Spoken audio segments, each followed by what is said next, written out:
Código de Processo Penal. Artigo 29.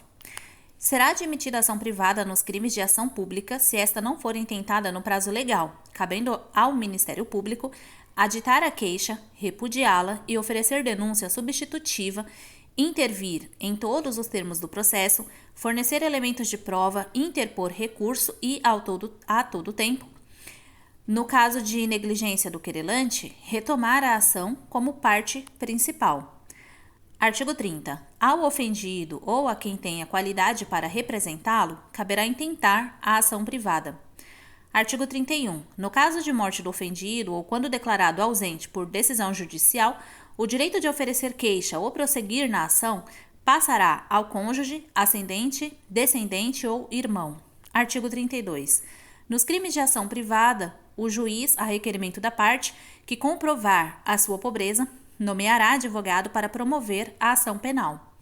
Parágrafo 1. Considerar-se-á pobre a pessoa que não puder prover as despesas do processo, sem privar-se dos recursos indispensáveis ao próprio sustento ou da família. Parágrafo 2. Será prova suficiente de pobreza o atestado da autoridade policial em cuja circunscrição residir o ofendido. Artigo 33. Se o ofendido for menor de 18 ou mentalmente enfermo ou retardado mental e não tiver representante legal ou colidirem os interesses deste com os daquele, o direito de queixa poderá ser exercido por curador especial, nomeado de ofício ou a requerimento do Ministério Público pelo juiz competente para o processo penal. Artigo 34. Se o ofendido for menor de 21 e maior de 18, o direito de queixa poderá ser exercido por ele ou por seu representante legal. O artigo 35 foi revogado. Artigo 36. Se comparecer mais de uma pessoa com direito de queixa, terá preferência o cônjuge e, em seguida, o parente mais próximo, na ordem de enumeração constante do artigo 31, podendo, entretanto, qualquer delas prosseguir na ação, caso o querelante desista da instância ou a abandone. Artigo 37. As fundações, associações ou sociedades legalmente constituídas poderão exercer a ação penal, devendo ser representadas por quem os respectivos contratos ou estatutos designarem, ou, no silêncio destes, pelos seus diretores ou sócios gerentes. Artigo 38. Salvo disposição em contrário, o ofendido ou seu representante legal decairá no direito de queixa ou de representação, se não o exercer, dentro do prazo de 6 meses, contado do dia em que vier a saber quem é o autor do crime, ou, no caso do artigo 29, no dia em que se esgotar o prazo para o oferecimento da denúncia. Parágrafo único. Verificar-se-á a decadência do direito de queixa ou representação dentro do mesmo prazo nos casos do artigo 24, parágrafo único e 31. Artigo 39. O direito de representação poderá ser exercido pessoalmente ou por procurador com poderes especiais, mediante declaração escrita ou oral feita ao juiz, ao órgão do Ministério Público ou à autoridade policial. Parágrafo 1. A representação feita oralmente ou por escrito, sem assinatura devidamente autenticada do ofendido, de seu representante legal ou procurador, será reduzida a termo perante o juiz ou autoridade policial presente o órgão do Ministério Público quando a este houver sido dirigida. Parágrafo 2. A representação conterá todas as informações que possam servir à apuração do fato e da autoria. Parágrafo 3. Oferecida ou reduzida a termo a representação, a autoridade policial procederá a inquérito ou, não sendo competente, remetê-lo-á à autoridade que o for. Parágrafo 4. A representação, quando feita ao juiz ou, perante este, reduzida a termo, será remetida à autoridade policial para que esta proceda a inquérito. Parágrafo 5. O órgão do Ministério Público dispensará o inquérito se, com a representação, forem oferecidos elementos que o habilitem a promover a ação penal e, neste caso, oferecerá a denúncia no prazo de 15 dias. Artigo 40. Quando em autos ou papéis de que conhecerem os juízes ou tribunais verificarem a existência de crime de ação pública, remeterão ao Ministério Público as cópias e os documentos necessários ao oferecimento da denúncia. Artigo 41.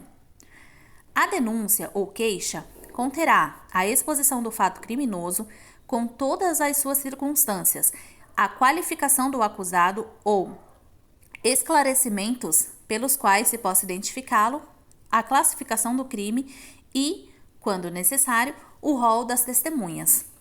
Artigo 42. O Ministério Público não poderá desistir da ação penal. O 43 foi revogado. Artigo 44.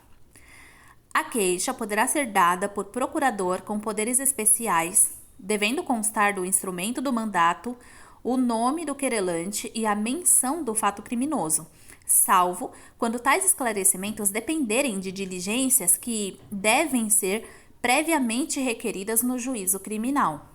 Artigo 45. A queixa, ainda quando a ação penal for privativa do ofendido, poderá ser aditada pelo Ministério Público, a quem caberá intervir em todos os termos subsequentes do processo. Artigo 46. O prazo para o oferecimento da denúncia, estando o réu preso, será de 5 dias, contado da data em que o órgão do Ministério Público receber os autos do inquérito policial, e de 15 dias se o réu estiver solto ou afiançado. No último caso, se houver devolução do inquérito à autoridade policial, contar-se-á o prazo da data em que o órgão do Ministério Público receber novamente os autos. Parágrafo 1. Quando o Ministério Público dispensar o inquérito policial, o prazo para o oferecimento da denúncia contar-se-á da data em que tiver recebido as peças de informações ou a representação. Parágrafo 2. O prazo para o aditamento da queixa será de 3 dias, contado da data em que o órgão do Ministério Público receber os autos e, se este não se pronunciar dentro do tríduo, entender-se-á que não tem o que aditar, prosseguindo-se nos demais termos do processo. Artigo 47. Se o Ministério Público julgar necessários maiores esclarecimentos e documentos complementares ou novos elementos de convicção, deverá requisitá-los diretamente de quaisquer autoridades ou funcionários que devam ou possam fornecê-los. Artigo 48. A queixa contra qualquer dos autores do crime obrigará ao processo de todos e o Ministério Público velará pela sua indivisibilidade. Artigo 49. A renúncia ao exercício do direito de queixa em relação a um dos autores do crime a todos se estenderá. Artigo 50. A renúncia expressa constará de declaração assinada pelo ofendido por seu representante legal ou procurador com poderes especiais. Parágrafo único.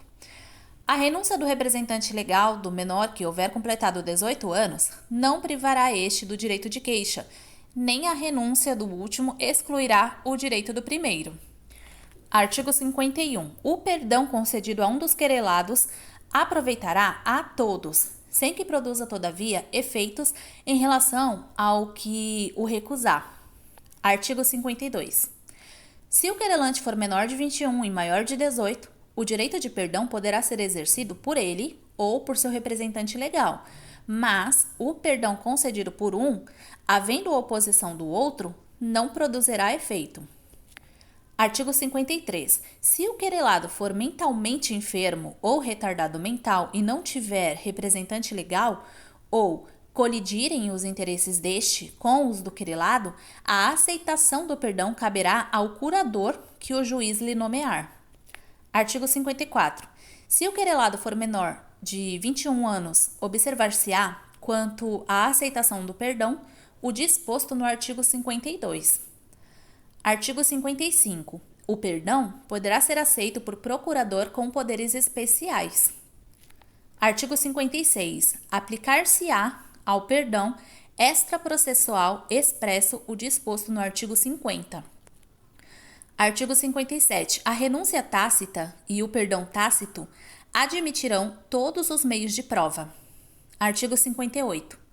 Concedido o perdão, mediante declaração expressa nos autos, o querelado será intimado a dizer, dentro de 3 dias, se o aceita devendo, ao mesmo tempo, ser cientificado de que o seu silêncio importará a aceitação. Parágrafo único. Aceito o perdão, o juiz julgará extinta a punibilidade. Artigo 59. A aceitação do perdão fora do processo constará de declaração assinada pelo querelado por seu representante legal ou procurador com poderes especiais. Artigo 60. Nos casos em que somente se procede mediante queixa, considerar-se-á perempta a ação penal. Inciso 1. Quando, iniciada esta, o querelante deixar de promover o andamento do processo durante 30 dias seguidos. Inciso 2. Quando falecendo o querelante ou sobrevindo sua incapacidade, não comparecer em juízo para prosseguir no processo, dentro do prazo de 60 dias, qualquer das pessoas a quem couber fazê-lo, ressalvado o disposto no artigo 36. Inciso 3. Quando o querelante deixar de comparecer sem motivo justificado a qualquer ato do processo a que deva estar presente ou deixar de formular o pedido de condenação nas alegações finais. Inciso 4. Quando, sendo o querelante pessoa jurídica, esta se extinguir sem deixar sucessor. Artigo 61. Em qualquer fase do processo, o juiz, se reconhecer extinta a punibilidade, deverá declará-lo de ofício. Parágrafo único. No caso de requerimento do Ministério Público, do querelante ou do réu, o juiz mandará autuá-lo em apartado, ouvirá a parte contrária e, se o julgar conveniente, concederá o prazo de 5 dias para a prova, proferindo a decisão dentro de 5 dias ou reservando-se para apreciar a matéria na sentença final. Artigo 62. No caso de morte do acusado, o juiz somente à vista artigo 62. No caso de morte do acusado, o juiz, somente à vista da certidão de óbito e depois de ouvir o Ministério Público, declarará extinta a punibilidade. E aqui encerra esse primeiro bloco de processo penal. No próximo, a gente dá continuidade lá do artigo 251, porque é dessa forma que está no edital.